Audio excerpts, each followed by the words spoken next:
Elijah Thornton kicked open that cellar door, expecting to find stored grain. Instead, he found a child chained to the wall, eyes too big for her starving face, blood crusted around the iron on her ankle.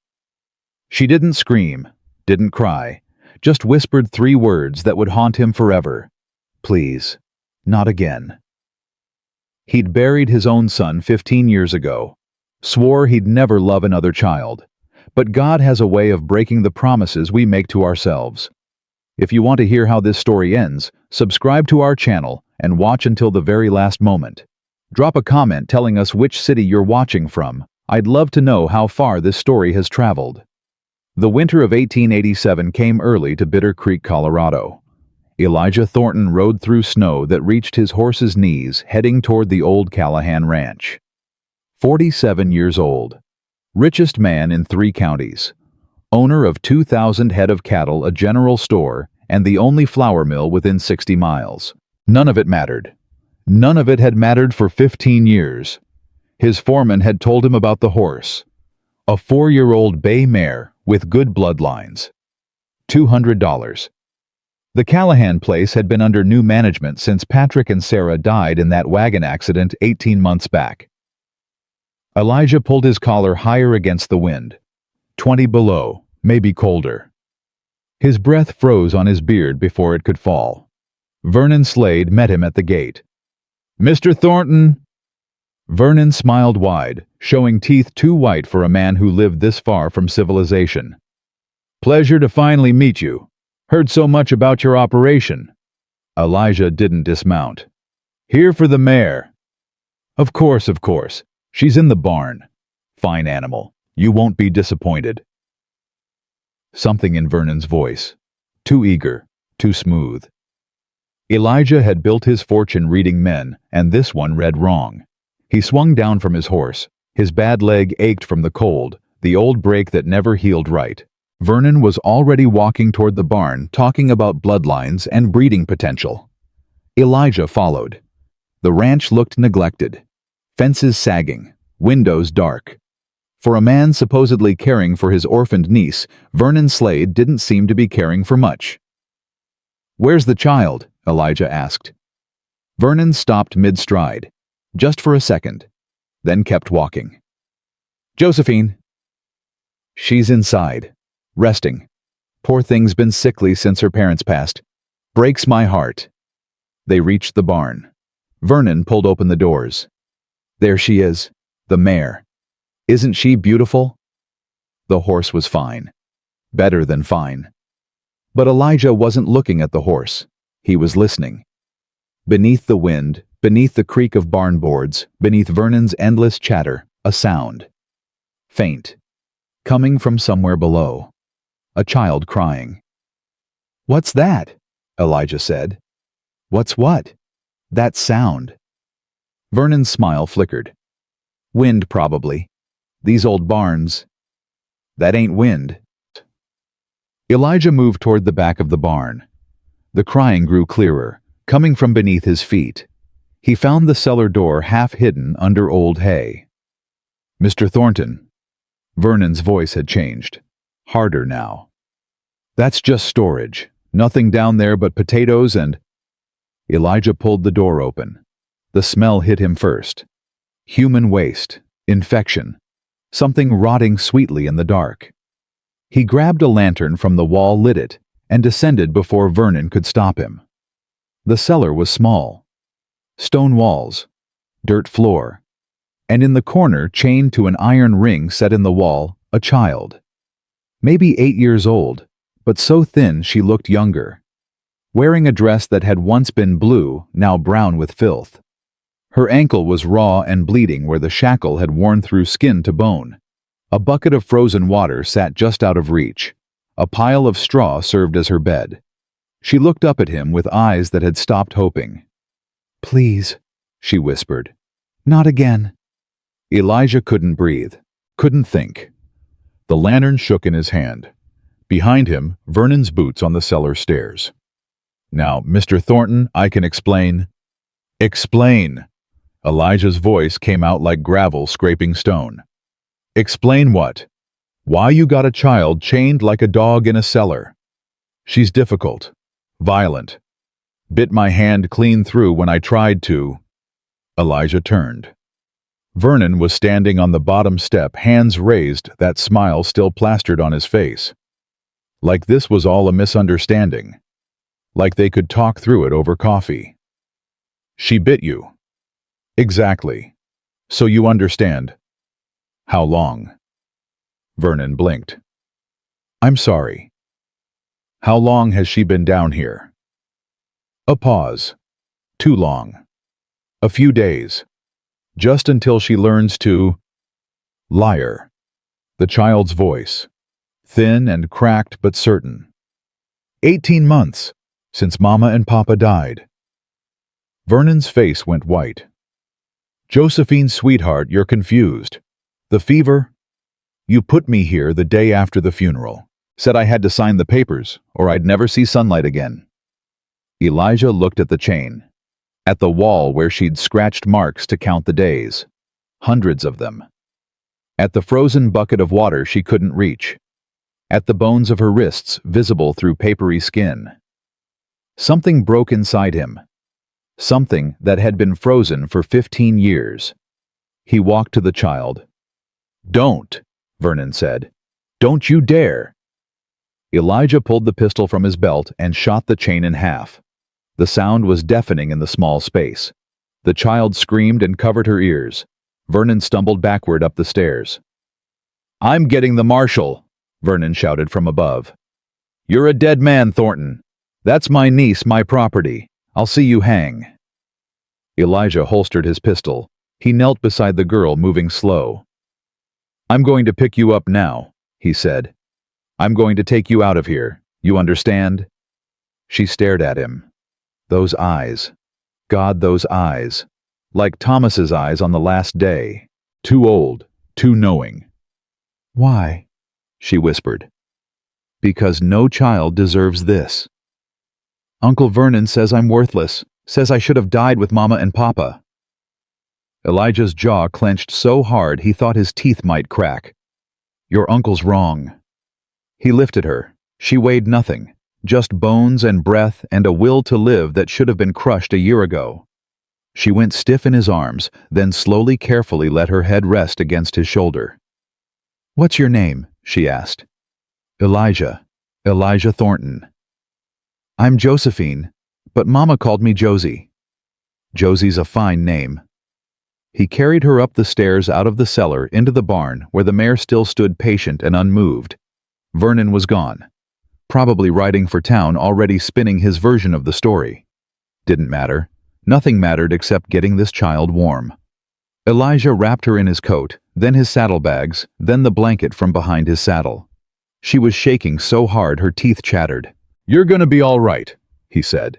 You don't know that. No, I don't, but I'm gonna make sure of it anyway. He mounted his horse one-handed, holding her against his chest. The mare in the barn whinnied. $200 forgotten. Mr. Yeah. Why did you come down into the cellar? Elijah nudged his horse toward town. The wind was picking up, driving snow sideways. 6 miles to Bitter Creek. 6 miles through a storm that was building into something biblical. I heard you crying, he said. I wasn't crying. Then I heard something that sounded like crying. She was quiet for a long moment. Then, I stopped crying a long time ago. It didn't help. Elijah pulled his hat lower against the wind. His eyes burned. He told himself it was the cold. The town of Bitter Creek appeared through the snow like a ghost. A single main street. A general store, a saloon, a church, a bank. The bank that Vernon Slade owned. The bank that held mortgages on half the ranches in the valley. Elijah rode straight for Doc Patterson's house at the edge of town. He was pounding on the door before his feet hit the ground, Josie still clutched against his chest. The door opened. Nell Patterson stood there in her nightgown, gray hair loose around her shoulders, spectacles perched on her nose. 40 years old and hard as the mountains that surrounded them. Thornton. What in God's name found her in a cellar? Elijah pushed past her into the warmth. Chained. 18 months. Slade's niece. Nell's face went still, then hard. Put her on the table. The next hour was a blur. Nell worked with quick, efficient hands, cutting away the ruined dress, cleaning the ankle wound, listening to Josie's chest with a stethoscope, her expression growing darker with every breath. Josie endured it all in silence. No crying, no complaints. Like pain was something she'd made peace with long ago. Fever's bad. Nell washed her hands in a basin. Lungs are worse. She's got pneumonia, probably had it for weeks. And her heart? She stopped. What about her heart? Rheumatic fever at some point. Likely last winter when she was first locked up. It's damaged the valves. What does that mean? Nell looked at him straight. She'd never been one for soft words. It means if she'd stayed in that cellar another month, she'd be dead. And it means even with the best care, her heart may give out anyway. How long? Months. Maybe a year if we're lucky. Maybe weeks if we're not. Elijah sat down hard in the nearest chair. Across the room, Josie lay on the examination table, eyes closed, breathing shallow. 8 years old. Tortured for 18 months. And now dying because of it. What kind of man? He couldn't finish. The kind who wants what she has. Nell pulled a blanket over Josie. The Callahan Ranch sits on the only water source for 50 miles. Railroad's been trying to buy it for 2 years. Patrick wouldn't sell, neither would Sarah. And then they had that accident. You think Slade killed them? I think Patrick Callahan was the best driver in the territory, and that road he went off wasn't any more dangerous than 100 others he'd taken 1,000 times. The door burst open. Vernon Slade stood there flanked by 2 men Elijah didn't recognize. Behind them, Marshal Cole Brennan. There. Vernon pointed at Elijah. There's the man who kidnapped my niece and threatened to murder me. Cole Brennan stepped inside. 50 years old, gray beard, eyes that had seen too much to be surprised by anything. He'd known Elijah for 20 years. Eli, he nodded. Vernon says you stole his ward. I took a dying child out of a cellar where she'd been chained for 18 months. That's a lie. Vernon's voice went shrill. She's been ill, delirious. I had to restrain her for her own safety. 18 months. That's an exaggeration. She's confused. The fever. She scratched marks on the wall. Elijah stood. Every day. 547 of them. You want to tell me she made those up in a fever dream? Vernon's face went red. She's my legal ward. I have papers. Papers don't give you the right to chain a child in a cellar. I'm her guardian, the court. The court didn't know about the cellar, did they? Silence. Cole Brennan looked from Elijah to Vernon to the child lying still on the examination table. Marshal. Vernon's voice had changed again. Smooth. Reasonable. This is a family matter. I'm sure Mr. Thornton meant well, but he doesn't understand the situation. Josephine is a disturbed child. She needs special care. She needs a hospital. Nell's voice cut through like a blade. She needs food and warmth and medicine. What she doesn't need is to go back to a man who kept her in a cellar until her heart gave out. Vernon turned on her. You can't prove... I can prove she's malnourished to the point of organ damage. I can prove she's got pneumonia from prolonged exposure. I can prove the wound on her ankle is consistent with being shackled for months, not days. Nell stepped forward. And I can testify to all of it in court. No court in this territory would. This one will. Everyone turned. Judge Harold Whitfield stood in the doorway. 70 years old, retired to Bitter Creek 5 years ago. But still a judge, still licensed, still capable of swearing in a jury and rendering a verdict. I heard the commotion. Whitfield's voice was quiet but carried. Came to see what was happening. Now I know. Your Honor. Vernon's smile came back, but it was desperate now. This is all a misunderstanding. A child in chains is not a misunderstanding, Mr. Slade. Whitfield moved to the examination table, looked down at Josie. His face tightened. Emergency custody hearing, tomorrow morning, 8 o'clock, town hall. Tomorrow? But I need time to... You had 18 months.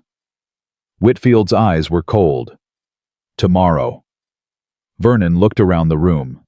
At Elijah standing with his hand near his pistol. At Nell, arms crossed blocking access to Josie. At Cole Brennan, whose face gave away nothing but whose hand rested on his own gun. "This isn't over," Vernon said. He walked out. His two men followed. The door slammed behind them. Cole Brennan let out a long breath. "Well, that's one way to spend a Tuesday. She stays here tonight." Nell was already moving, preparing bandages, measuring medicine. "I'll sit with her." "I'll stay too." Elijah didn't know why he said it. He should go back to his ranch. Should let the professionals handle this. Should walk away before he got more involved. But he couldn't. Because every time he looked at that child, he saw Thomas. 8 years old, dying in his arms while Martha screamed and the doctor shook his head. "You sure?" Cole asked. "I'm sure." Cole nodded. "I'll post a man outside, just in case."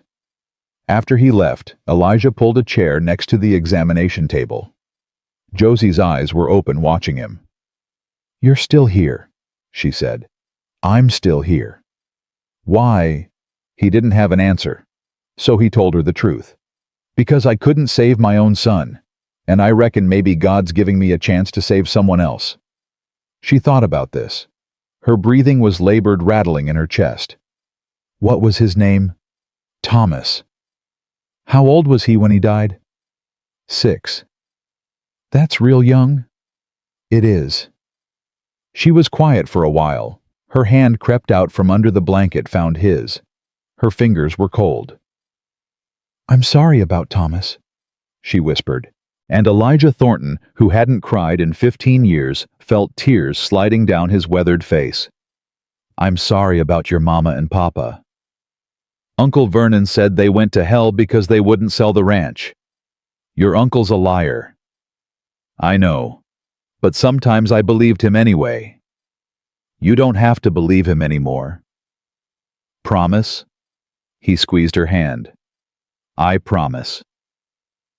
Outside, the wind howled. The storm was getting worse. Somewhere in town, Vernon Slade was planning his next move. But here in this warm room that smelled of carbolic acid and hope, a man who'd given up on love found himself holding the hand of a dying child. And neither of them let go. The morning came gray and cold. Josie's fever had spiked in the night. Nell worked through the dark hours, bathing her forehead with cool water, forcing medicine between her lips. Elijah watched helplessly. "Will she make it to the hearing?" he asked at dawn. "She'll make it." Nell's voice was grim. "Whether she makes it through the week is another question." Elijah looked at the child. So small in that bed, so fragile. Her breathing was worse, each inhale a struggle, each exhale a wheeze. There has to be something. There's rest, warmth, food, medicine, time. Nell stripped off her gloves. All things Vernon Slade denied her for 18 months. Some damage can't be undone, Eli. You know that. He did know. He'd watched Martha fade after Thomas died. Watched her will to live bleed away despite everything he did.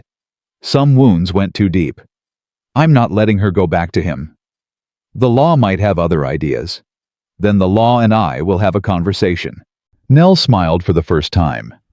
That's the Eli Thornton I remember, the one who punched a railroad executive for cheating his workers. He had it coming. So does Vernon Slade. By 8 o'clock, the town hall was packed. Word had spread overnight. Ranchers who owed money to Vernon's bank sat on one side, faces carefully neutral. Townspeople who'd heard the story sat on the other, faces openly hostile. Judge Whitfield took his place at the front. Cole Brennan stood by the door, hand on his pistol. Elijah carried Josie in. She was wrapped in blankets, too weak to walk. The crowd went silent as they saw her. Some women started crying. Order! Whitfield didn't need to raise his voice. This is an emergency custody hearing regarding Josephine Callahan. Mr. Slade, you may present your case. Vernon stood. He'd changed into his finest suit, combed his hair, practiced his smile until it looked almost genuine. Your Honor, ladies and gentlemen. He spread his hands. What happened to my niece is a tragedy, but not the tragedy you've been told. He walked toward the center of the room, playing to the crowd. Josephine is a disturbed child, has been since her parents died. She has episodes, violent episodes. 3 months after I took her in, she attacked my housekeeper with a kitchen knife, nearly killed her. Murmurs from the crowd. I had no choice but to restrain her, for her own safety and others. The cellar was temporary, a last resort. I visited her every day, brought her food, water, tried to help her. That's a lie. Everyone turned. Josie was struggling to sit up in Elijah's arms, her face flushed with fever and fury. He only came down twice, once to chain me up, and once when the water froze and I started screaming, "Josephine, sweetheart!" Vernon took a step toward her. Don't call me that. Her voice cracked. Don't ever call me that. You killed my mama and papa. I heard you talking to those men about cutting the wagon wheel. The room exploded, people shouting, standing, pointing at Vernon.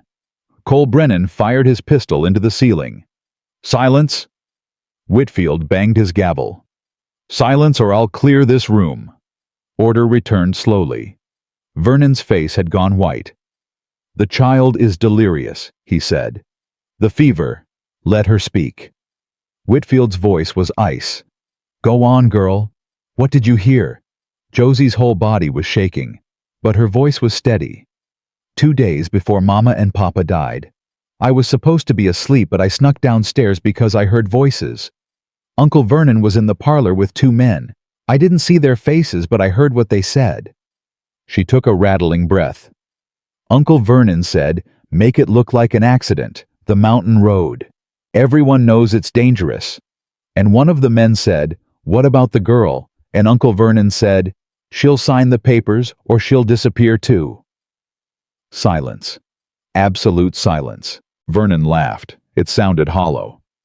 This is absurd. She was 7 years old. Children imagine things. I wasn't imagining. Josie was crying now, tears streaming down her face. I went to Papa the next morning. Told him everything. He said he'd take care of it. He said he'd go to the marshal. And 2 days later, he and Mama were dead. She collapsed against Elijah's chest, sobbing. Her breathing was worse. Each cry seemed to tear something loose inside her. Nell moved forward. Judge, she needs rest. Now. Whitfield nodded. Recess. 1 hour. Mr. Slade, don't leave town. Vernon's mask was cracking. Elijah could see it. The smooth confidence giving way to something darker. This isn't evidence, Vernon said. This is the ravings of a sick child. It's enough for me to hold you pending investigation. Cole Brennan stepped forward. You're not going anywhere, Slade. You can't? I can. I am.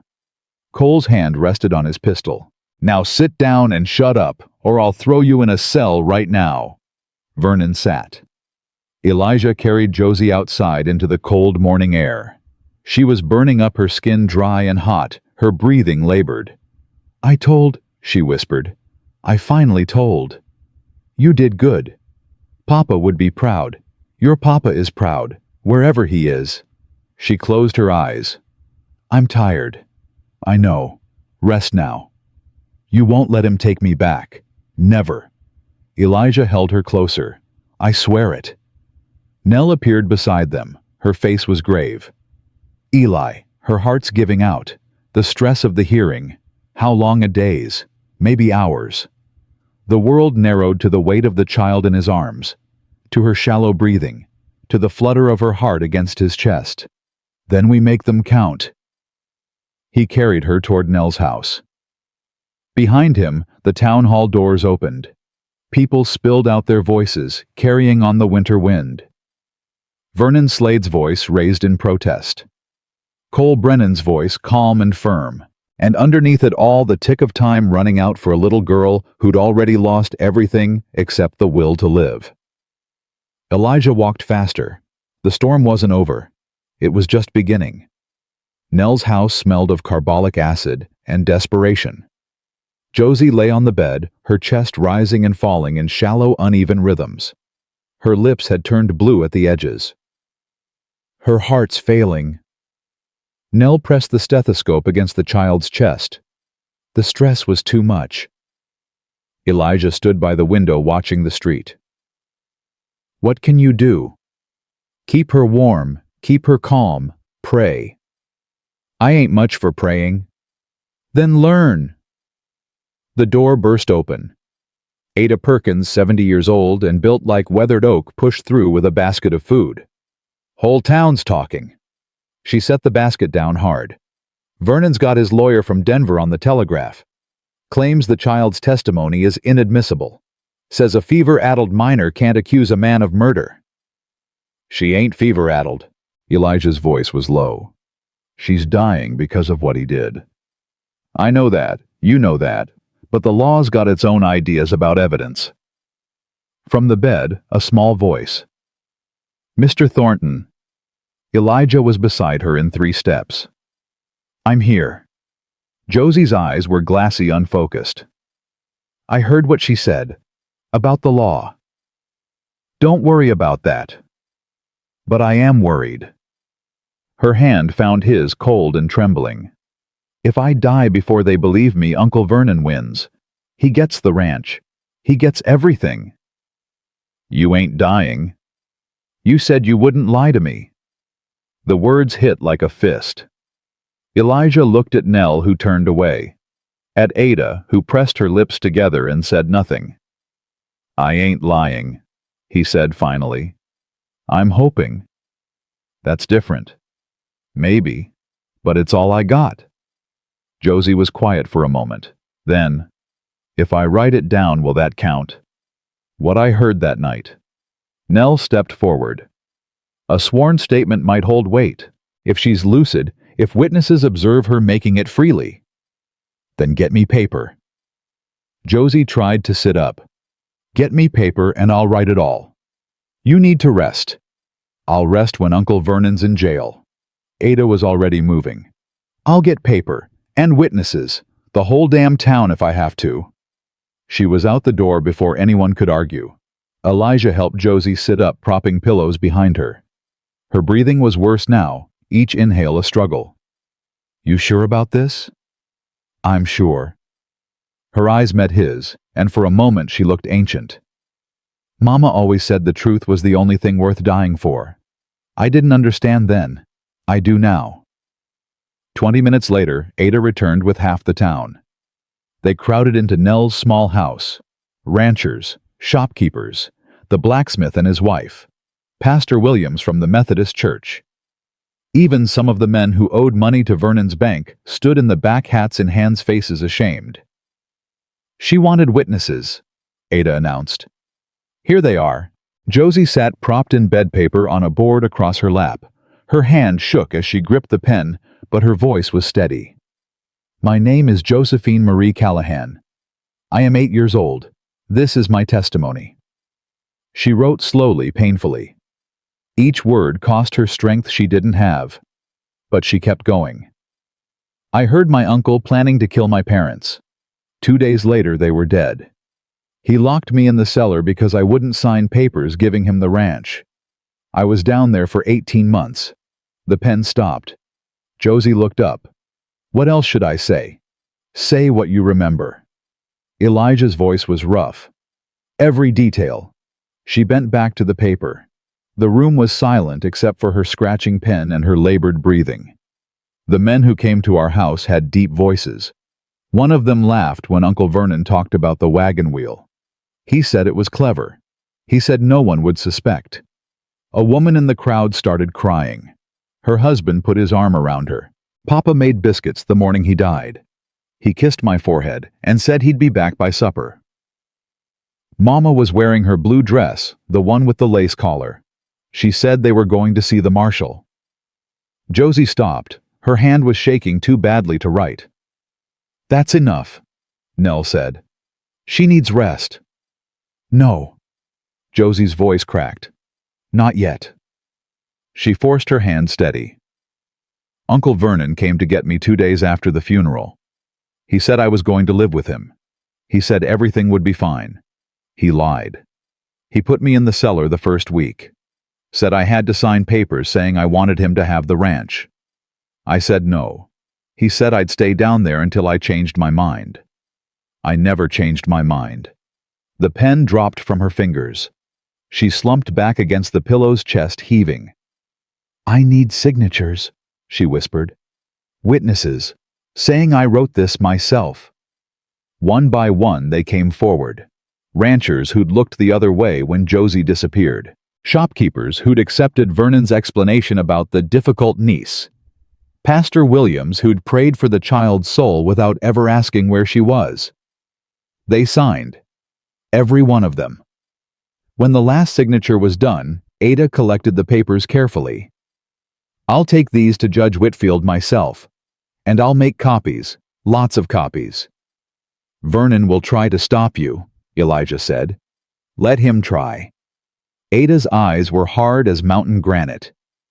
I've buried 2 husbands and 3 children. Ain't nothing that man can do to scare me. She was gone before the door finished closing behind her. The crowd began to disperse. Some stopped by Josie's bedside, murmuring words of comfort of apology. She accepted them with tired grace. When the house was finally empty except for Elijah and Nell, Josie spoke again. Will it be enough? The statement. Nell checked her pulse, frowning. It's strong evidence. No. Josie turned her head to look at Elijah. Will it be enough to stop him, even if I die? Elijah took her hand. Yes. You promise? I promise. She smiled, small and tired and somehow still hopeful. Then I can sleep now. Her eyes closed. Within seconds, her breathing evened out into something that might have been peaceful. Nell pulled Elijah aside. Her heart's getting weaker. The statement took everything she had. How long? A day. Maybe 2. Nell's voice was barely a whisper. I'm sorry, Eli. I've done everything I can. He didn't answer. Just stood there watching the child sleep, feeling the weight of every promise he'd made pressing down on his shoulders. Outside the wind howled, and somewhere in town, Vernon Slade was planning his next move. The attack came at midnight. Elijah was dozing in the chair beside Josie's bed when he heard it. Footsteps on the porch. Too heavy to be Nell. Too careful to be friendly. He drew his pistol and moved to the window. 3 men, maybe 4, shadows in the darkness moving toward the front door. Nell. His voice was low and urgent. Wake up. She appeared from the next room, already dressed, a shotgun in her hands. How many? 3 or 4, armed. Vernon's men. Has to be. The front door rattled. Someone testing the lock. Take Josie. Elijah moved toward the door. Back room. Barricade yourself in. I'm not leaving you to face them alone. You're leaving to protect that child. That's all that matters. Nell hesitated, then nodded. She scooped Josie from the bed blankets and all and disappeared into the back of the house. The door crashed open. Elijah fired twice. 1 man went down screaming. The others scattered, diving for cover. Thornton. A voice from outside. This don't have to be bloody, already is. Just give us the girl. Vernon's her legal guardian. You got no right. Vernon can go to hell. Another shot. This one came through the window, missing Elijah's head by inches. He dropped to the floor, rolled behind a heavy cabinet. Last chance, old man. Give us the girl, or we burn this place down. The smell of smoke reached him before the words finished. They'd already started. Flames licked at the back of the house, orange light visible through the windows. Elijah's mind raced. Nell and Josie were trapped. The back door led right to the fire. The front was covered by gunmen. He had maybe 2 minutes before the smoke killed them all. Nell, he shouted. Window east side go. A crash of glass. Nell's voice sharp with fear. She can't breathe. The smoke. Elijah stood and fired at the front door, driving the gunman back. Then he ran for the back room. Nell had Josie in her arms. The child was limp, barely conscious, her breathing shallow and desperate. The window was broken, cold air streaming in. Go. Elijah took Josie. I'll cover you. Eli. Go. Nell climbed through the window and dropped to the snow outside. Elijah passed Josie through, then followed. A bullet sang past his ear. Another buried itself in the window frame. They ran. The night was chaos. Fire. Gunshots. Men shouting. Elijah's bad leg screamed with every step, but he kept going. Josie was dead weight in his arms, her head lolling against his shoulder. This way. Nell pulled him toward the church. Cole's been bunking there since the hearing. They burst through the church doors. Cole Brennan was already on his feet, pistol drawn. What in the name of Vernon's men? Elijah was gasping. Burn Nell's place. Tried to take the girl. Cole's face went hard. How many? 3, maybe 4. 1 down. Stay here, both of you. He was out the door before Elijah could argue. The church was cold, but it was stone. It wouldn't burn. Nell found blankets in the vestry, wrapped them around Josie. She's not breathing right. Her voice was calm, but her hands were shaking. The smoke. Her lungs are already damaged from the pneumonia. Josie's eyes fluttered open. Mr. Thornton. I'm here. Did they get my papers? No. Ada took them. They're safe. A ghost of a smile. Good. Her eyes closed again. Outside gunfire. Then silence. Then Cole's voice shouting orders. Minutes passed. Hours. Time lost meaning. Finally the church doors opened. Cole walked in. His coat bloodied, his face grim. Got 2 of them. Third one ran. Vernon wasn't with them. He sent them. Elijah's voice was ice. He stays clean while others do his dirty work. Can't prove it. Cole shook his head. The ones we caught ain't talking. Claim they were acting alone. Breaking and entering assault. No mention of Vernon. That's convenient. That's how he operates. Cole looked at Josie, small and still beneath the blankets. How's the girl? Dying. Nell didn't soften the word. The smoke made it worse. A few days if we're lucky. Cole was quiet for a long moment. Then we better move fast. Judge Whitfield's called another hearing. Tomorrow morning. Says he's got new evidence. What evidence? Don't know. But Ada's been busy. Half the town's been talking to her. Folks are remembering things. Things they saw. Things they heard. Things they didn't want to admit they knew. Elijah looked at Josie. At her pale face and blue lips, and the shallow rise and fall of her chest. She won't survive another hearing. She won't have to testify. Cole's voice was firm. Her statement's already on record. This hearing is for Vernon. Morning came gray and cold. The church bells rang 8 times. Elijah carried Josie to the town hall. She'd woken at dawn, insisted on being there. Her voice was barely a whisper, but her will was iron. I want to see, she said. I want to see him lose. The town hall was packed. Standing room only. Every rancher, every shopkeeper, every farmer within 20 miles had come. They lined the walls, crowded the doorway, spilled out onto the street. Judge Whitfield sat at the front, his face carved from stone. Vernon Slade stood alone. His lawyer had disappeared sometime in the night. The 2 gunmen Cole had captured sat in chains near the door. This hearing will come to order. Whitfield's voice silenced the crowd. Vernon Slade, you are charged with conspiracy to commit murder, assault, embezzlement, and the unlawful imprisonment of a minor child. How do you plead? Vernon's smile was gone. In its place was something desperate, dangerous. Not guilty. This is a farce. That child is lying. The child's testimony is corroborated. Whitfield held up a stack of papers.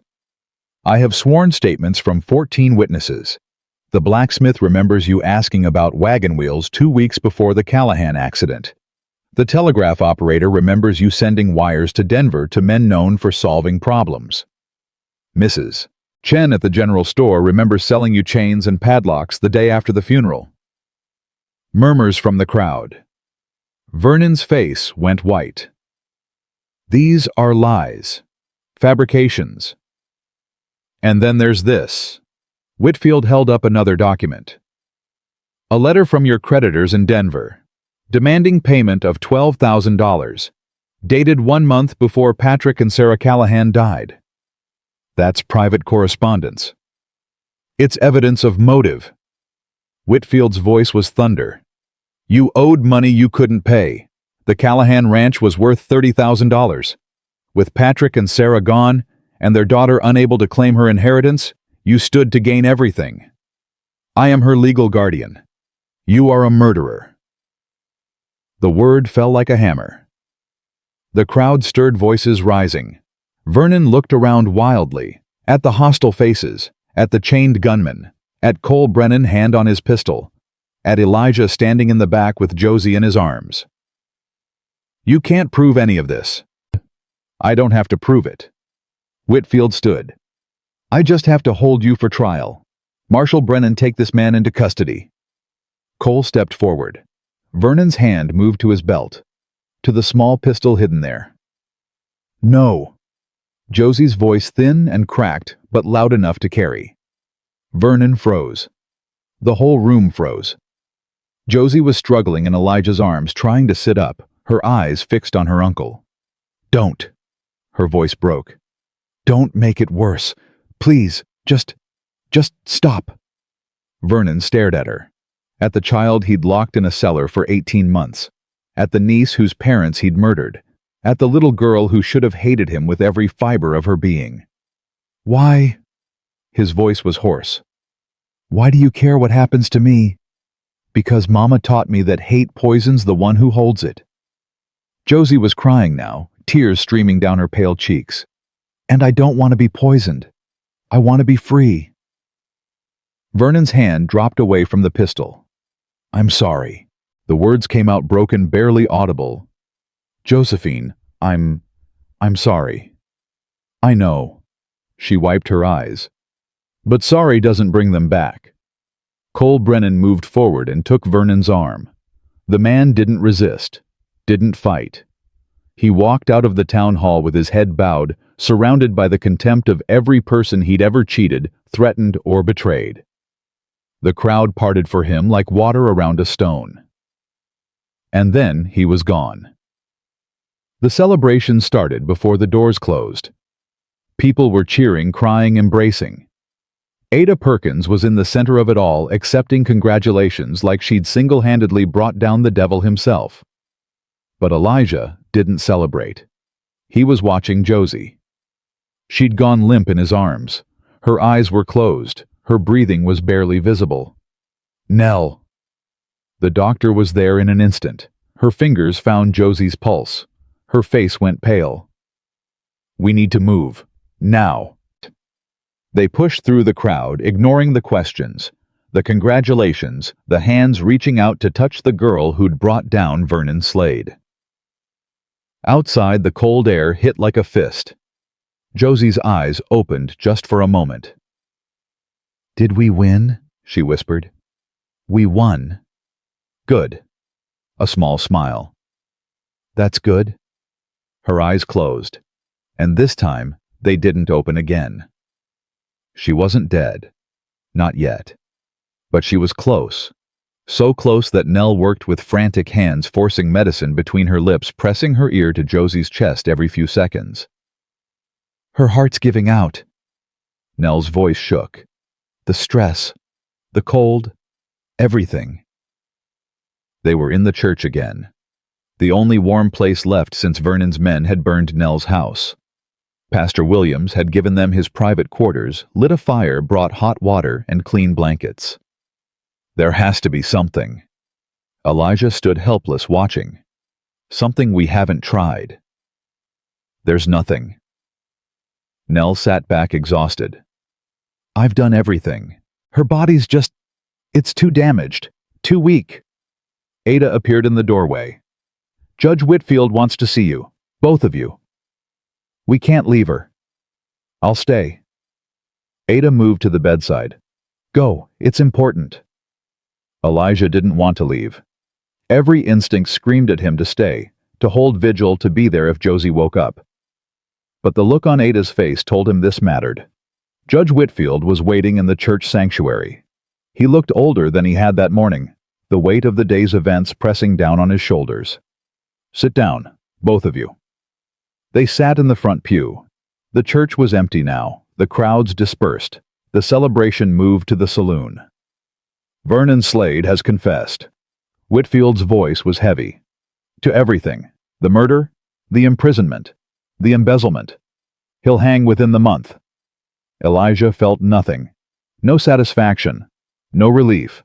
Just emptiness. What about Josie? That's why I called you here. Whitfield pulled out a document. This is a custody order. Emergency transfer of guardianship. With Vernon's confession, the court has authority to place Josephine with a suitable guardian immediately. He held out the paper. Elijah didn't take it. What are you saying? I'm saying she needs a father.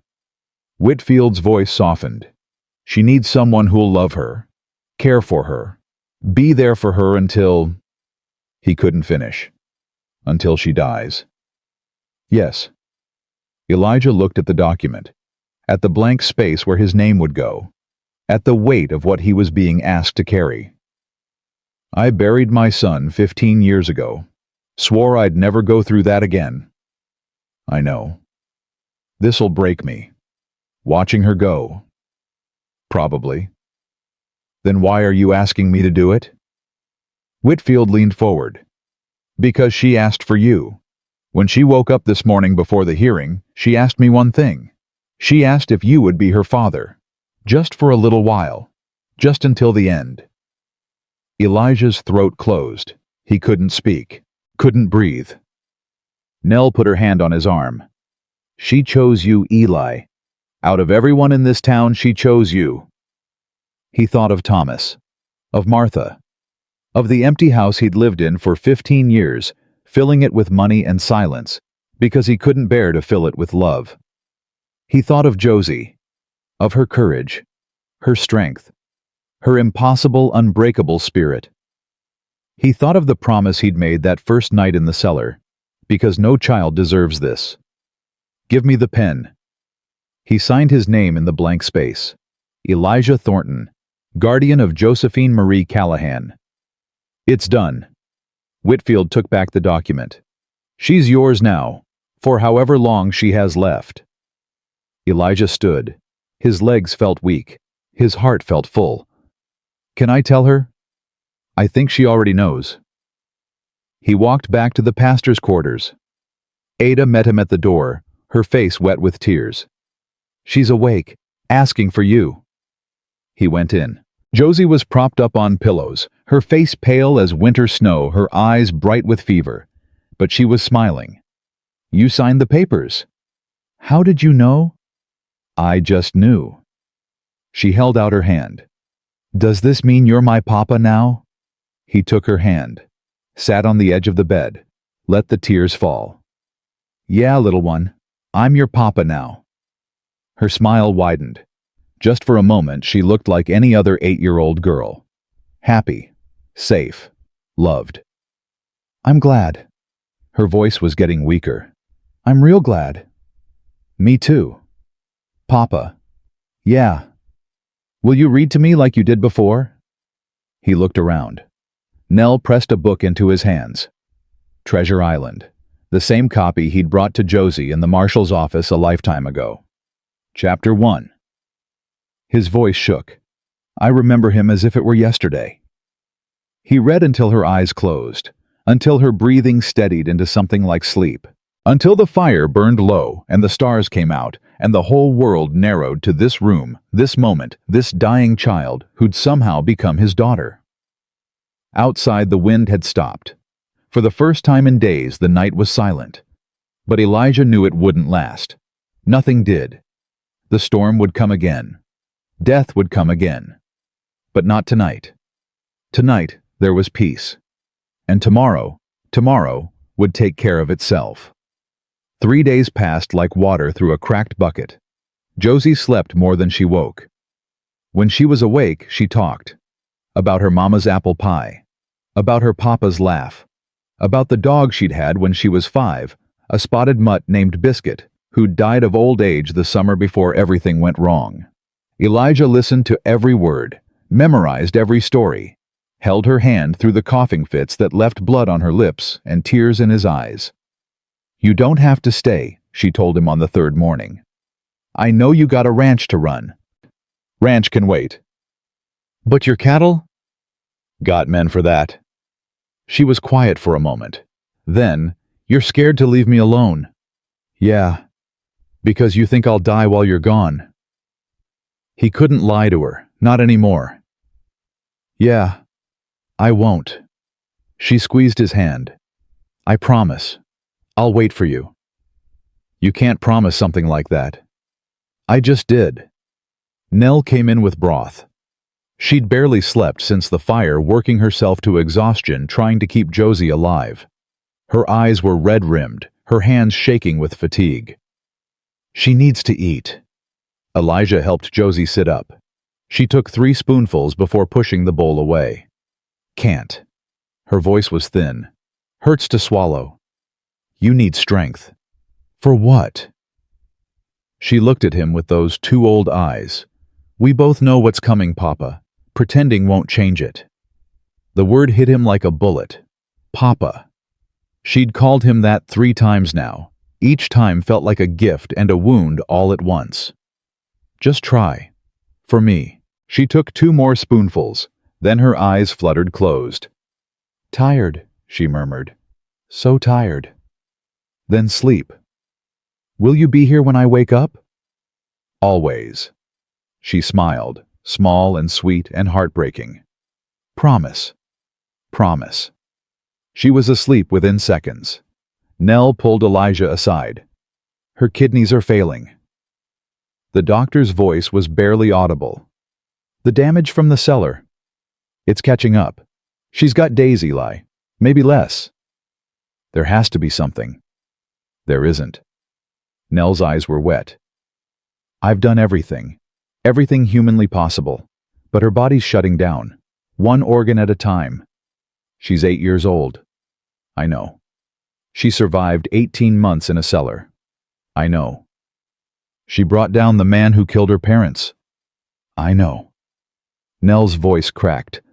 "And none of it matters, because her heart's too damaged and her lungs are too scarred and her kidneys are failing and I can't fix any of it." She turned away, shoulders shaking with silent sobs. Elijah stood there, frozen, empty, 8 years old, braver than any man he'd ever met, and dying because a monster wanted her land. The door opened. Cole Brennan stepped in, hat in hands. "Sorry to interrupt." His voice was low. "But Vernon's asking to see her." "No." "Eli?" "Absolutely not. He's going to hang tomorrow." Cole's face was grave. "He wants to apologize, to her face, before he goes." "He doesn't get that right." "Maybe not. But she might want it." Elijah turned to look at Josie, at her pale face and blue lips, and the shallow rise and fall of her chest. "She's sleeping. I can wait. She's dying." "I know." Cole stepped closer. "That's why I'm asking. Some folks need to say sorry before they go. Others need to hear it. Might help her. Might help them both. Or it might kill her faster. That's her choice, ain't it?" Elijah wanted to argue. Wanted to throw Cole out of the room and bar the door and protect Josie from everything and everyone who might hurt her. But he couldn't protect her from death. Couldn't protect her from the damage already done. All he could do was let her make her own choices. "I'll ask her when she wakes up." "Fair enough." Cole left. Elijah sat back down beside the bed, took Josie's hand in his, watched her breathe. In, out, in, out. Each breath a miracle. Each breath a countdown. She woke an hour later. "Papa, I'm here. I heard you talking." Her voice was weak but clear. "About Uncle Vernon. You were supposed to be sleeping." "I was, but I heard anyway." She struggled to sit up. "I want to see him." "Josie, I need to." Her eyes found his. "I need to look at him one more time. I need to understand." "Understand what? Why?" Her voice broke. "Why did he do it? Why did he kill Mama and Papa? Why did he put me in the cellar? I need to know." "What if you don't like the answer?" "Then at least I'll have one." Elijah looked at Nell. The doctor shook her head slowly. "The stress could—" "I know." Josie cut her off. "I know it might kill me, but I'm dying anyway, ain't I? What's a few hours less if it means I get peace?" Nobody argued. Because she was right. They brought Vernon to the church. Cole Brennan and 2 deputies flanked him, chains rattling with every step. He looked smaller than before. Older.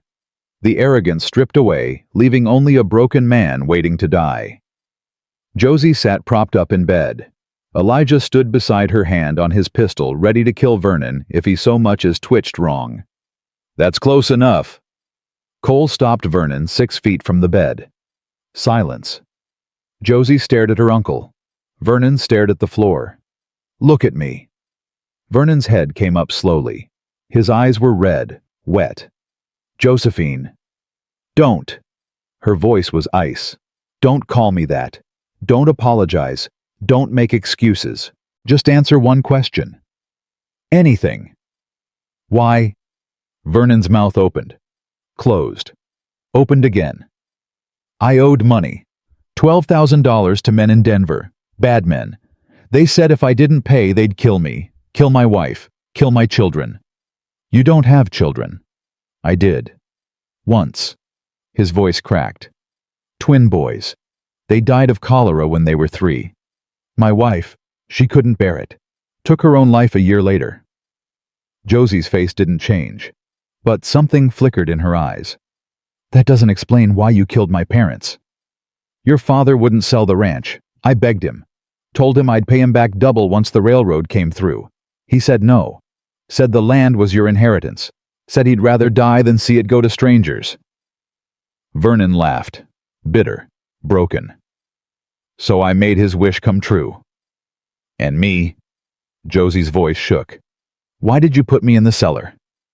"Because you wouldn't sign." Vernon's eyes finally met hers. "I needed your signature to sell the water rights. Just your signature, that's all. But you kept saying no, over and over, no matter what I did, no matter what I threatened. So you left me to die. I thought you'd give in eventually. Everyone gives in eventually." "I didn't." "No." Something like admiration crossed his face. "You didn't. You're stronger than any of us, Josephine. Stronger than me. Stronger than your father. Stronger than anyone I've ever known. Don't." Her voice hardened. "Don't try to make this pretty. You murdered my parents. You tortured me for 18 months. You burned down a house with people inside. You don't get to call me strong." "I know." Vernon's head dropped. "I know I don't deserve anything. Not forgiveness, not understanding, not even the right to stand here and look at you. But I needed you to know. I needed you to know that I'm sorry. That I was weak and scared and selfish. That I destroyed everything good in my life because I couldn't face losing what little I had left." "Sorry doesn't bring them back." "No, it doesn't." Silence again. Longer this time. Then Josie spoke. "I want to hate you." Her voice was small, tired. "I want to hate you so much it burns, but I can't. Because hating you takes strength I don't have anymore. And because Mama always said hate was like drinking poison and expecting the other person to die." Vernon looked up. "I don't forgive you." Josie held his gaze. "I'll never forgive you. But I won't hate you either. I'll just let you go. Like a stone I've been carrying too long." She turned to Elijah. I'm done. He can leave now. Cole stepped forward, took Vernon's arm. But Vernon didn't move. Josephine? What? The ranch, the water rights, everything. I signed it all over to you this morning. My lawyer has the papers.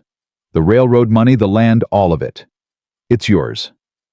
Josie blinked. What? It won't undo what I did.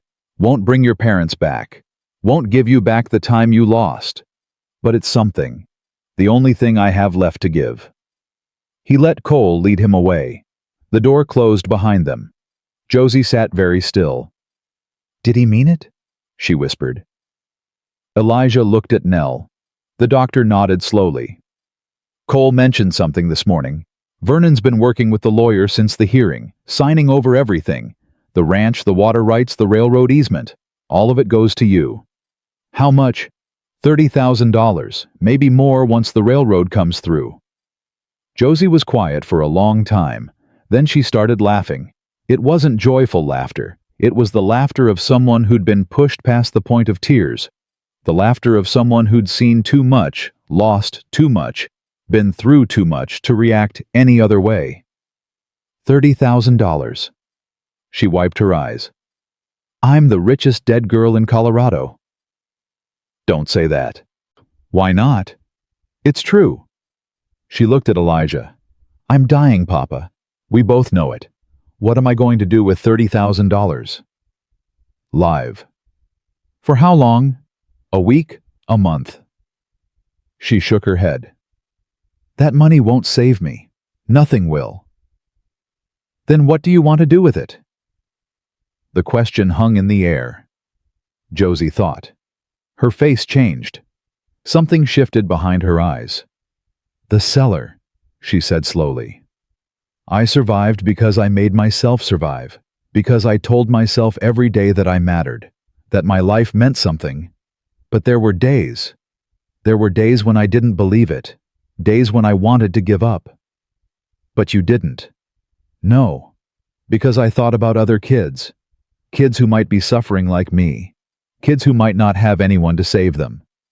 She looked up. I want to build something. A place for kids like me. Kids who've been hurt. Kids who've lost everything. A place where they can be safe. A home. A hospital. A school. A home. All of it. Her eyes were bright now, feverish, but focused. I want to use the money to help kids nobody else will help. Kids the world forgot. That's a lot of money, Josie. A lot of good. Will you help me? Will you make sure it happens even after I'm gone? Elijah's throat closed. He couldn't speak, could barely breathe. Papa. Yeah. His voice cracked. Yeah, I'll help you. I'll make sure it happens. Promise. I promise. She smiled. That smile that broke his heart and healed it at the same time.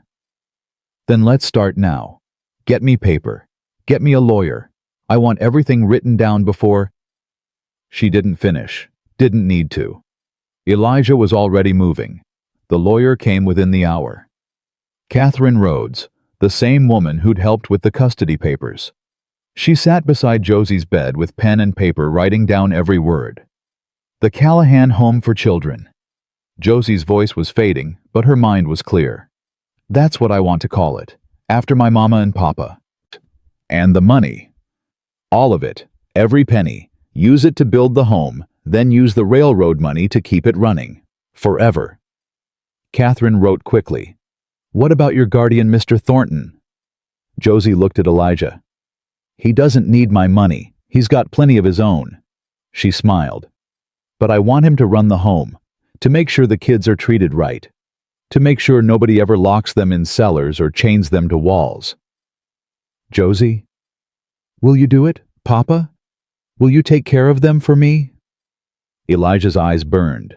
His chest ached. His whole body felt like it was being torn apart from the inside. Yeah. His voice was barely a whisper. I'll do it. Promise? I promise. She signed the papers with a hand that shook so badly Catherine had to guide her fingers. But she signed. Every page, every document, every piece of the future she wouldn't live to see. When it was done, she collapsed against the pillows. "Tired," she murmured. "So tired." "Sleep then. Will you stay always? Read to me, please." Elijah picked up Treasure Island, found where they'd left off. Chapter 12, he read. How I began my shore adventure. Her eyes closed before he finished the first paragraph, but he kept reading, kept his voice steady, kept the tears from falling until he was sure she was asleep. Then he put down the book, took her hand, and let himself cry. Nell found him like that an hour later. "She's stable, for now." "How long?" "Tonight. Maybe tomorrow." The doctor's voice was gentle. "She's fighting Eli. Fighting harder than anyone I've ever seen.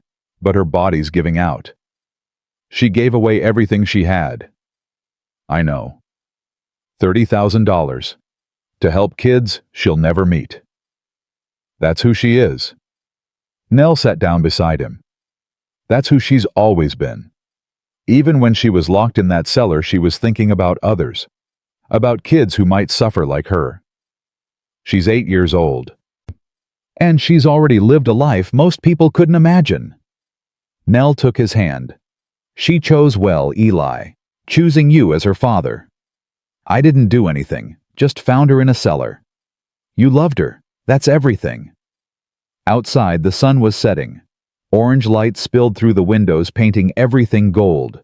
Josie stirred. "Papa, I'm here. Is it sunset?" "Yeah." "Can we go outside? I want to see it." "You're too weak." "Please." Her eyes opened. "I haven't seen a sunset in 18 months. Please, Papa, just this once." He couldn't say no. He wrapped her in blankets, lifted her like she weighed nothing because she didn't, carried her out of the church into the cold evening air. The sky was on fire. Red and orange and gold, streaked with purple where the night was creeping in. The snow reflected the colors back, turning the whole world into a painting. "It's beautiful." Josie's voice was barely audible. "I forgot how beautiful." "Yeah, it is. Mama used to say that sunsets were God's way of saying goodbye to the day." "What do you think?" "I think—" She was quiet for a moment. "I think they're God's way of saying hello to the night. That even when the light goes away, there's still beauty, still hope, still something worth living for." Her head rested against his shoulder. "Thank you, Papa."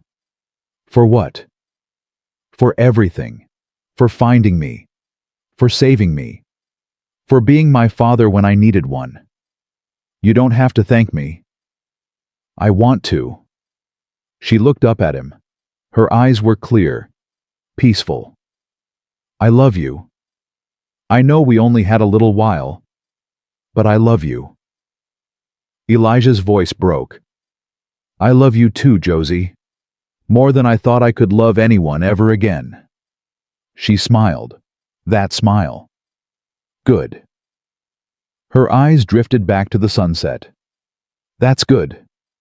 She watched until the last sliver of sun disappeared below the horizon, until the stars began to appear, until the cold became too much, and Elijah carried her back inside. She was asleep before they reached the door, but she was still breathing, still fighting, still his daughter.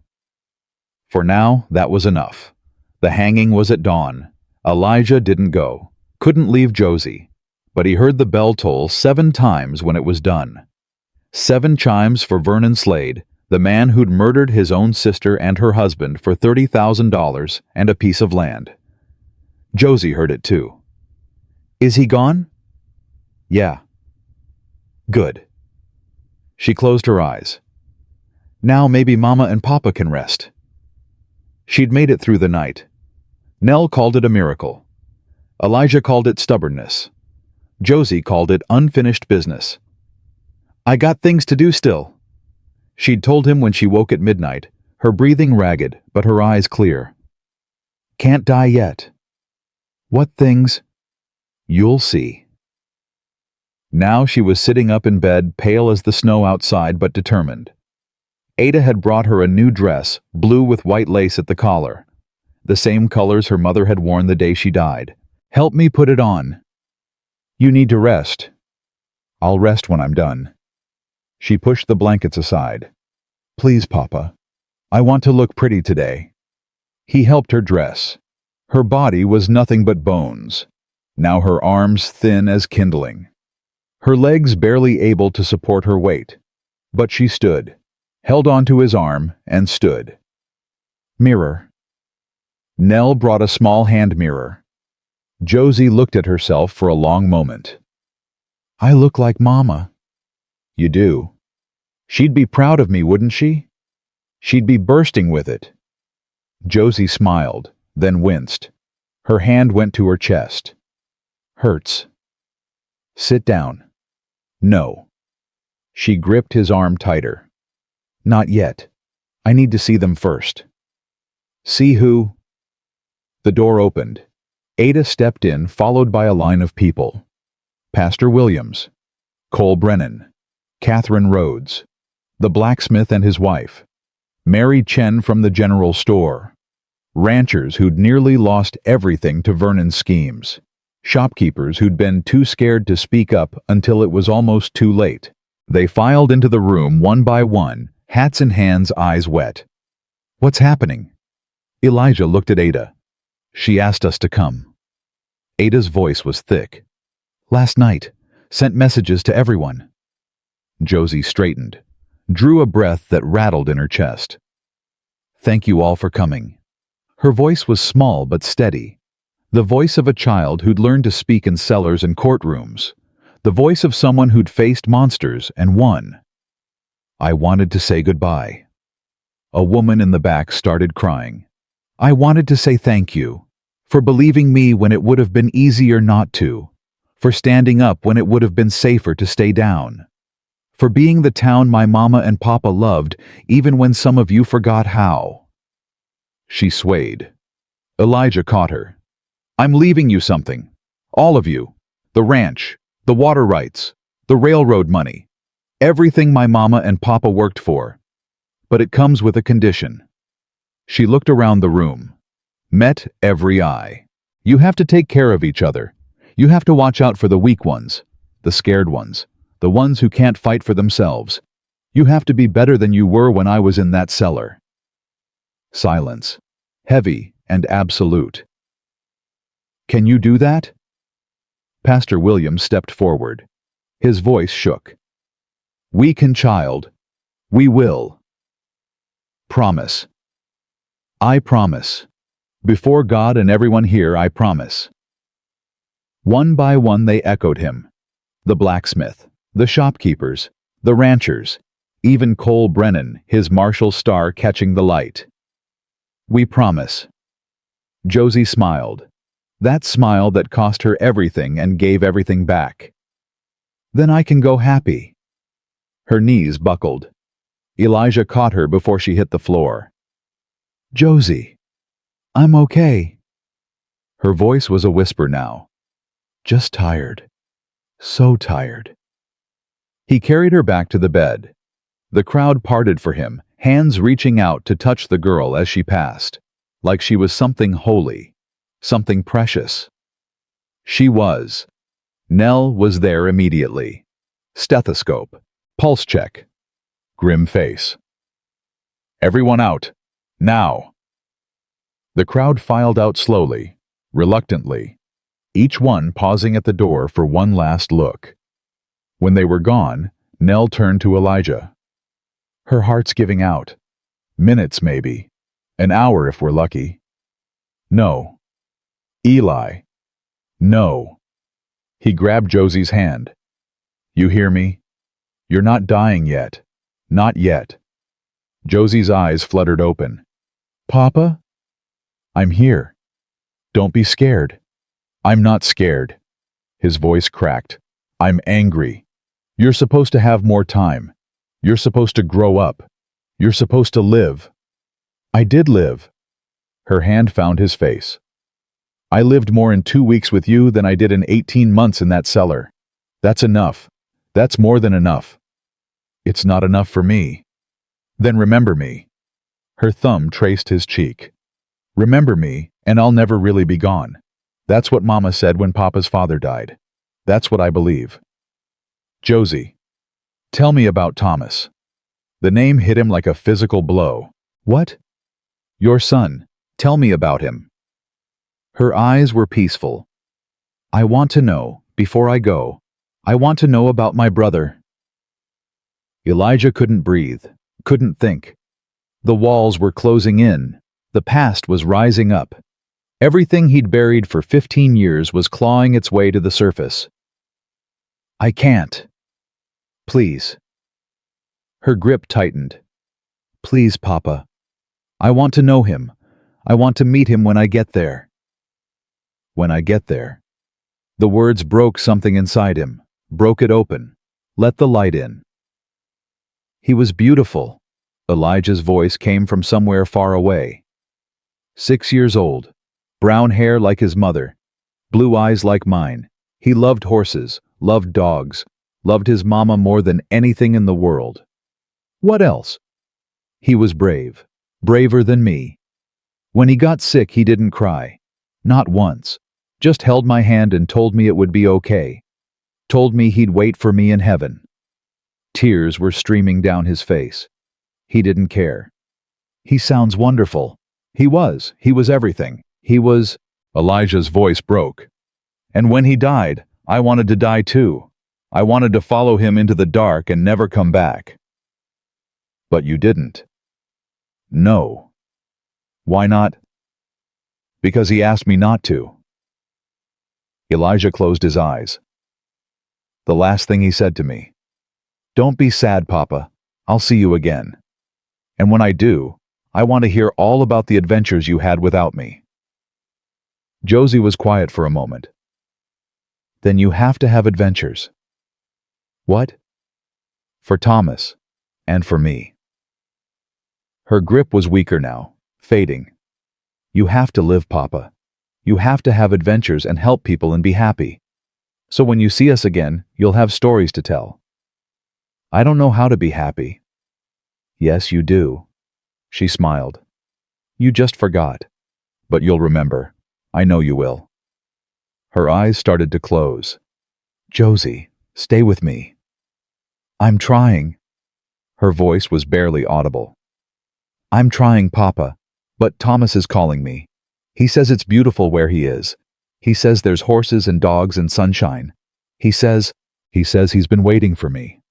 Not yet, please, not yet. I love you, Papa. I love you too.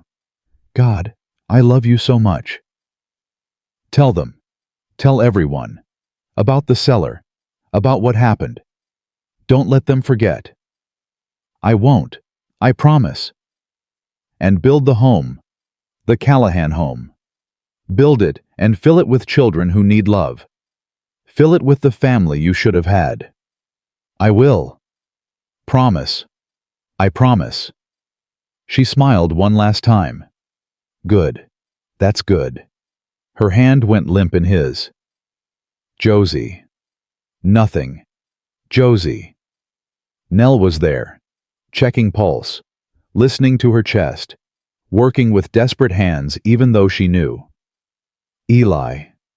No. Eli, she's... No. He pulled Josie into his arms. Come back. You hear me? Come back. You can't leave me. Not yet. Not like this. But she was gone. Her eyes were closed. Her face was peaceful. The pain that had twisted her features for days was finally gone. She looked like she was sleeping. She looked like an angel. Elijah held her, rocked her. Let the sobs tear through him like storms through mountain passes. 15 years of grief. 15 years of walls and silence and empty rooms. All of it came pouring out. For Thomas. For Martha. For Josie. For everyone he'd loved and lost and been too broken to mourn. Nell sat beside him. Put her arm around his shoulders. Let him cry. Outside the sun was rising, Another day beginning. The world spinning on like nothing had changed. But everything had changed. Everything. The news spread through Bitter Creek like wildfire. By noon, the church bells were tolling. Not the harsh clang of Vernon's execution, a softer sound, mournful, respectful. By evening, every storefront had a blue ribbon in the window. By nightfall, people were gathering outside the church, holding candles, singing hymns, mourning a child most of them had ignored for 18 months. Elijah didn't see any of it. He sat beside Josie's body, holding her hand, unable to let go. Eli. Cole Brennan's voice. Gentle. People want to pay their respects. Let them wait. They've been waiting for hours. I don't care. Cole sat down across from him. She wouldn't want this. You know that. She'd want you up and moving, planning, building that home she dreamed about. I can't. You can. You will. Because you promised her. Elijah looked at the marshal, at his weathered face and steady eyes. How do you do it? How do you keep going when everything's gone? You don't think about everything. You think about the next thing, the one step in front of you, then the one after that. Cole leaned forward. Right now, the next step is letting people say goodbye. Can you do that? Just that one thing. Elijah looked at Josie, at her peaceful face, at the blue dress she'd wanted so badly to wear. Yeah. His voice was hoarse. Yeah, I can do that. They opened the doors. The town filed in, one by one, family by family. They knelt beside her body, touched her hand, whispered prayers and apologies and promises. Ada Perkins stayed longest. She'd brought a quilt, blue and white squares like the one Josie had described, the one her mother had made. Found it in the ranch house, Ada said, hidden in the attic. Vernon must not have known it was there. She spread it over Josie's body, tucking it around her like a mother putting a child to bed. Rest now, sweetheart. You've earned it. Pastor Williams came at midnight. His eyes were red, his voice was rough. We should bury her tomorrow, before the ground freezes harder. Where? Wherever you want. Elijah thought of the ranch, of the land Josie had inherited and given away, of the creek that had caused so much death and might now bring so much life. The hill overlooking the water, where her parents are buried. I'll make the arrangements. Pastor? Yes. I want everyone there, the whole town. I want them to see what they let happen, what they almost let Vernon get away with. That's harsh, Eli. That's the truth. He looked at the pastor with eyes that had seen too much. If people had asked questions 18 months ago, if they'd wondered where the Callahan girl had gone, if they'd cared enough to check, she might still be alive. Pastor Williams was quiet for a long moment. You're right, he said finally. We failed her. All of us. And we'll have to live with that. Then live with it. But live better. That's all she asked. That's all any of us can do. The funeral was the largest Bitter Creek had ever seen. They came from every ranch in the valley, from towns 20 miles away, from the railroad camp where workers had heard the story and wanted to pay respects to the girl who'd stood up to the man who'd tried to steal her land. The grave was already dug, next to Patrick and Sarah Callahan, under a cottonwood tree that would bloom green in spring. Elijah carried the coffin himself, refused help, refused to let anyone else touch her. She weighed nothing, even less than when he'd carried her from the cellar 2 weeks ago. 2 weeks. That's all they'd had. 2 weeks that had changed everything. He set the coffin down beside the grave. The crowd pressed close, hundreds of faces. Some crying, some ashamed, all watching. Pastor Williams spoke, words about heaven and mercy and the innocence of children. Words that meant nothing and everything. Then it was Elijah's turn. He stood beside the grave, looked out at the faces, at the town that had failed Josie and might yet honor her. I went to buy a horse, he said. That's all. Just a horse. And I found a child chained in a cellar dying from neglect and cruelty. His voice carried across the silent crowd. She survived 18 months in that cellar. 18 months of darkness and cold and hunger. 18 months of being told she was worthless. That she should have died with her parents. That nobody wanted her. A woman sobbed. But she didn't believe it. She held on to hope. She scratched marks on the wall to count the days. She told herself she mattered even when the whole world was telling her she didn't. He looked at the coffin. Josephine Callahan was 8 years old. She was brave and kind and stronger than any man I've ever known. And in the 2 weeks I had with her, she taught me more about love and courage and forgiveness than I'd learned in 50 years of living. His voice broke. She asked me to build something in her memory, a home for children like her, children who've been hurt, children who've been forgotten, children who need someone to tell them they matter. He looked back at the crowd. I'm going to build that home, and I'm going to fill it with the love Josie gave me, the love she never got a chance to give the world. He knelt beside the coffin, placed his hand on the wood. Goodbye, little one. Thank you for finding me. Thank you for saving me. Thank you for being my daughter, even if it was just for a little while. He stood. I'll see you again someday. And when I do, I'll have stories to tell. Adventures to share. A life worth living because you showed me how. He stepped back. The coffin was lowered into the ground. Dirt fell on wood. The sound was final, absolute. But Elijah didn't feel empty. He felt full. Full of grief. Full of love. Full of purpose. The crowd began to drift away. But many stayed. Stood at the graveside. Left flowers and ribbons and small tokens. Ada touched his arm. What now? Elijah looked at the grave. At the fresh dirt. At the cottonwood tree that would shade her forever.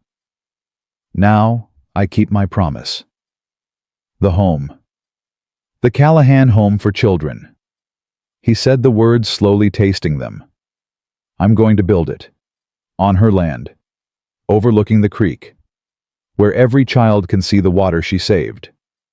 That'll take money, time, help. I've got money. I've got time. He looked at her. Will you help? Ada's eyes were wet, but her voice was steady.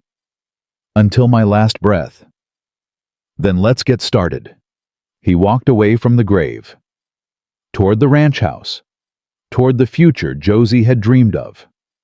Behind him, the wind picked up. Cold and clean. And somewhere in that wind, he could have sworn he heard a child laughing. 3 years changed everything and nothing. Elijah stood on the hill overlooking the creek, his hand resting on Josie's headstone. The marble had weathered some, but the words remained sharp and clear. Josephine Marie Callahan, 1879 to 1887. She gave them spring. Behind him, children's laughter echoed across the valley. 23 of them now. Orphans, runaways, cast-offs. The forgotten ones nobody else wanted. His children, Josie's children. Mr. Thornton. He turned. A girl of 12 was running toward him, braids flying, face flushed with excitement. What is it, Sarah? New one's coming. Ada says there's a wagon at the gate. 3 kids, maybe 4. I'll be right there. Sarah ran back down the hill. Elijah looked at the headstone one more time. More coming, little one. Always more coming. He walked toward the house. The Callahan home had grown beyond anything he'd imagined. The original ranch house was now a dormitory. A school building stood beside it. A barn full of horses the children learned to ride. A garden they tended themselves.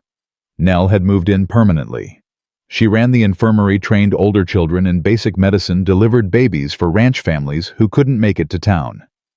Ada managed the household with an iron fist and a soft heart. She'd buried her own grief in caring for others, and somehow found peace in the process. Cole Brennan visited weekly. Taught the boys to shoot. Taught the girls too when they asked. Said every child deserved to know how to protect themselves. And Elijah had found something he thought he'd lost forever. Purpose. The wagon rolled through the gate just as he reached the main house. A man in a deputy's uniform drove. Behind him, huddled together, were 4 children, 3 girls and a boy, ages maybe 6 to 10. Dirty, scared. Thin in that way Elijah recognized too well. He walked to the wagon, held up his hand. "Welcome to the Callahan home. I'm Elijah Thornton." The oldest girl, maybe 10, pushed herself in front of the others. "We ain't done nothing wrong." "I know. We ain't going back." "You're not going back." "Promise." The word hit him like it always did. Promise. Josie's word. The word that bound him to this life, this work, this mission. "I promise." The girl studied him. Her eyes were hard, old. He'd seen eyes like that before. In a cellar. In a child who'd survived things no child should survive. "My name's Ruth," she said finally. "This is my sister Mary, my brother Peter, and this is Clara. We found her on the road." Found her? She was just sitting there, in the snow. Said her mama left her and wasn't coming back. Elijah looked at the smallest girl, maybe 6, eyes vacant, face blank. His heart broke all over again. "Let's get you all inside. Food first, questions later." He lifted Clara from the wagon. She didn't resist, didn't respond at all, just let herself be carried like a rag doll. Ada was waiting at the door. "Good Lord," her voice caught. "That little one?" "I know. She's in shock." "I know." "Eli." "I know." He carried Clara inside. "But we're going to help her anyway, because that's what we do." That night, after the new children were fed and bathed and tucked into beds, Elijah sat on the porch. The stars were out, millions of them, more than a man could count in a lifetime. Nell joined him. "Clara won't talk." "Give her time." It's been hours. It's been hours since she was abandoned in the snow. Some wounds take longer than hours to heal. He looked at the doctor. "You know that better than anyone." Nell sat down beside him. "Do you ever wonder if it's enough?" "What?" "This. All of it. The home. The children. Do you ever wonder if it's making any difference?" Elijah thought about the question. Thought about the 23 children sleeping inside. The dozens more who'd passed through over 3 years. Some adopted by families. Some grown up and gone. Some still writing letters, still visiting, still calling him Papa. "I used to think difference meant something big, changed the world, moved mountains." He leaned back in his chair. "Now I think it's smaller than that. One child at a time, one meal, one bed, one person saying, 'You matter.' That's not small. No, it's not." They sat in silence. The wind carried the smell of pine and snow and something else, something that might have been hope. "Eli." "Yeah, I'm proud of you, for what it's worth." "It's worth a lot." He smiled in the darkness. "From you, it's worth everything." Morning came with new problems. Ruth refused to eat breakfast. "Something wrong with the food." Elijah sat across from her at the long table where 27 children now gathered. "No." "Then why aren't you eating?" "Because I don't take charity." "This isn't charity, it's breakfast." "Same thing." Elijah set down his fork. The other children were watching. Sarah. The twins from Denver. The boy they'd rescued from a mine collapse last spring. All of them watching to see how he'd handle this. "You know what I was before I started this place?" Ruth crossed her arms. "Rich." "That's right, rich. Had more money than I knew what to do with. 2,000 head of cattle, a flour mill, a general store, everything a man could want." He leaned forward. "And I was the loneliest, most miserable person in Colorado. So I learned something. Money isn't charity. Food isn't charity. A roof over your head isn't charity. He held her gaze. Charity is what you give when you don't have to, when it costs you something, when it hurts. This place costs you something. It cost me everything I had, everything I was. He smiled. And it was worth every penny, every heartache, every sleepless night. Ruth was quiet. Her arms slowly uncrossed. Why? Because a little girl named Josie taught me that love isn't a transaction. It's not about earning it or deserving it or paying it back. It's just there, free, for everyone. He pushed a plate of biscuits toward her. So eat, not because you owe me anything, but because you're hungry and food tastes better when you're not fighting it. Ruth stared at the biscuits. Then slowly she took one. These are good? Ada makes them fresh every morning. My mama used to make biscuits. Her voice caught. Before she got sick. Tell me about her. And Ruth did. Between bites of biscuit and sips of milk, she told him about her mother, about the fever that took her, about the father who'd died in a mining accident 2 years before, about the relatives who didn't want 4 more mouths to feed. By the time breakfast was over, Ruth was crying, and Elijah was holding her, letting her sob against his shoulder, telling her it was okay, that she was safe now, that she'd never be alone again. The other children went back to their chores. Sarah gathered the dishes, the twins fed the chickens, the boy from the mine went to help Cole Brennan with the horses, and Clara sat in the corner staring at nothing. 2 weeks passed. Clara still hadn't spoken. Nell tried everything. Gentle questions, patient silence, games and toys and books. Nothing worked. There's trauma there, Nell told Elijah one evening. Deep trauma, whatever happened before she was abandoned. It broke something inside her. Can it be fixed? I don't know. Some breaks heal, others don't. She rubbed her eyes. I'm out of ideas, Eli. He thought about Josie, about the cellar, about 18 months of darkness and silence and despair. I have one more thing to try. The next morning he found Clara in her usual corner, sat down beside her, didn't speak, just sat. An hour passed, then 2. Finally he pulled out a book. I'm going to read to you, he said. You don't have to listen. You don't have to respond. I'm just going to read. He opened to the first page. Treasure Island, by Robert Louis Stevenson. Chapter 1. I remember him as if it were yesterday. He read for an hour. His voice was steady, calm, the same voice he'd used with Josie in those final days. Clara didn't move, didn't react, but she didn't leave either. He came back the next day, and the next, and the next.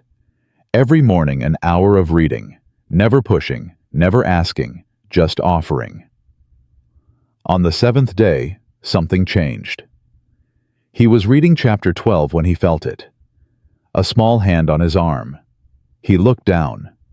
Clara was looking at him, really looking, for the first time since she'd arrived. Don't stop, she whispered. His heart nearly burst. I won't. He kept reading, kept his voice steady even though his eyes were blurring. How I began my shore adventure. That night, Clara spoke her first full sentence. Mr. Thornton, will you read more tomorrow? Every day, he said. For as long as you want. She smiled. Small, fragile, beautiful. Good. A month later, Clara was laughing with the other children. 3 months later, she was reading books herself. 6 months later, she was helping teach the younger ones their letters. Elijah watched her grow. Watched all of them grow. Ruth became a leader, organizing the older children, settling disputes, making sure everyone followed the rules. Peter found a gift for horses. Mary discovered she could sing. And the home kept filling. Children came from everywhere. From mining towns where fathers died in collapses. From ranches where mothers succumbed to fever. From cities back east where orphanages overflowed and children were turned out into the streets.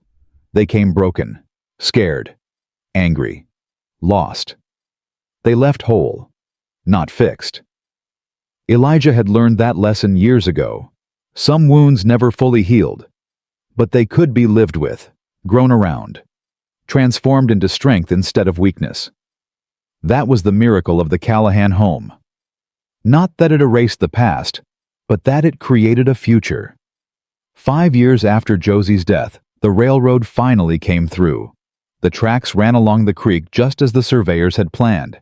But instead of diverting the water, the railroad paid for the right to use it.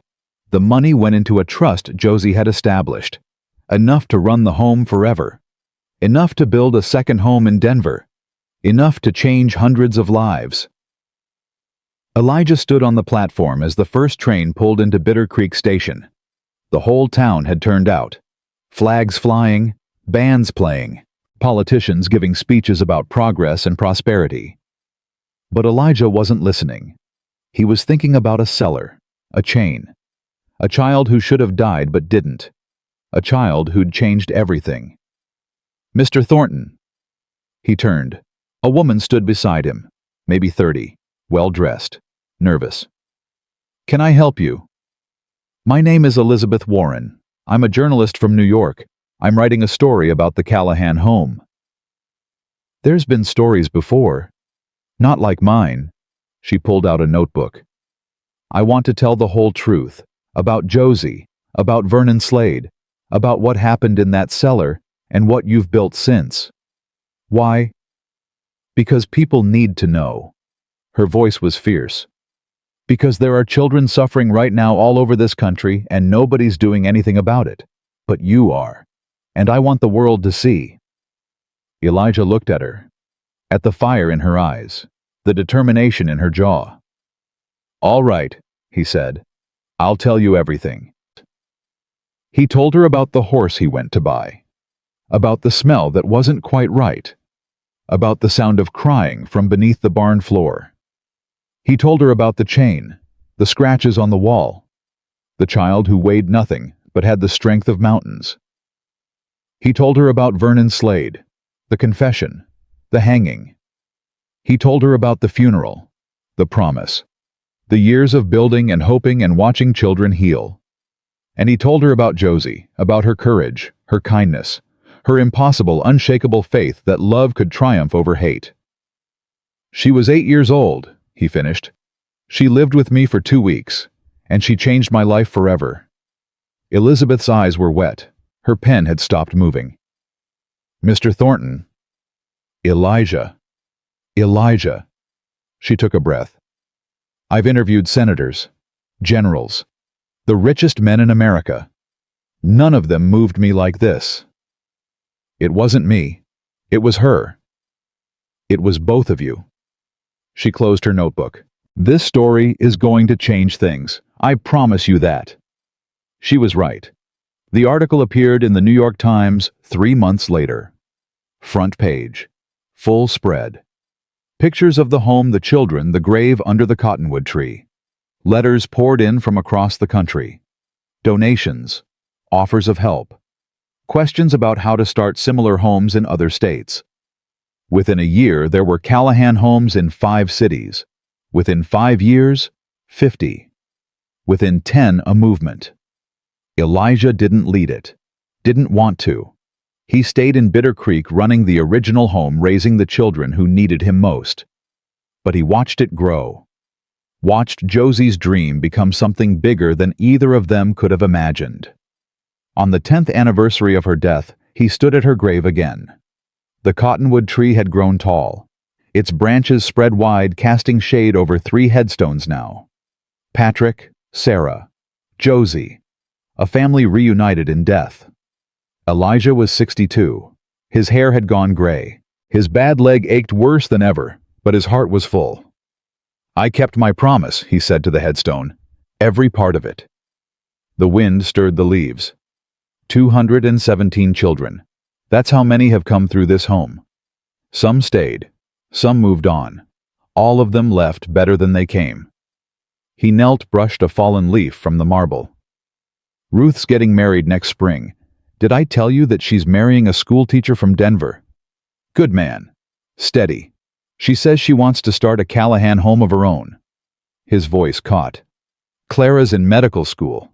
Can you believe it? The girl who wouldn't speak is going to be a doctor. Says she wants to help children like Nell helped her. He pressed his hand against the stone. I miss you, little one, every day. But I see you in all of them. In Ruth's stubbornness, in Clara's kindness, in every child who walks through those doors, scared and leaves loved. He stood. I'll see you soon. Not today, not tomorrow, but soon. And when I do, I'll have stories to tell, adventures to share, just like you asked. He looked out over the valley. The creek sparkled in the sunlight. Children played in the fields below. The sound of their laughter carried up to him on the wind. This is your legacy, Josie. Not the money, not the buildings. This. He turned and walked back toward the home, toward the children who needed him, toward the life he'd built from ashes and grief and a dying girl's impossible dream. The screen door banged open as he approached. Sarah's daughter, named Josephine after the girl she'd never met, came running toward him. Grandpa Eli! Grandpa Eli! He caught her in his arms, swung her up, listened to her shriek with delight. What is it, little Joe? New ones coming, 3 kids from a train wreck. Ada says they're scared, but they're coming. He set her down, took her hand. Then let's go welcome them. They walked toward the gate together. An old man and a young girl, the past and the future joined by love that refused to die. Behind them the cottonwood tree swayed in the breeze. The headstone caught the afternoon light. She gave them spring, and spring kept coming, year after year, child after child, life after life, saved, healed, transformed. Not because of money, not because of buildings or programs or policies. Because one little girl in a cellar refused to stop believing that love was stronger than hate. That hope was stronger than despair. That one person, no matter how small, could change the world. Elijah Thornton went to buy a horse that winter day in 1887. He found something infinitely more valuable. He found a daughter. He found a purpose. He found his way home. And that was enough. That was everything. That was the story of the Callahan home, and all the children it saved, and the man who learned to love again because a dying girl taught him how. Some stories end with death. This one ended with life. Hundreds of lives. Thousands. More than anyone could count. All because Elijah Thornton heard crying from a cellar and decided to open the door.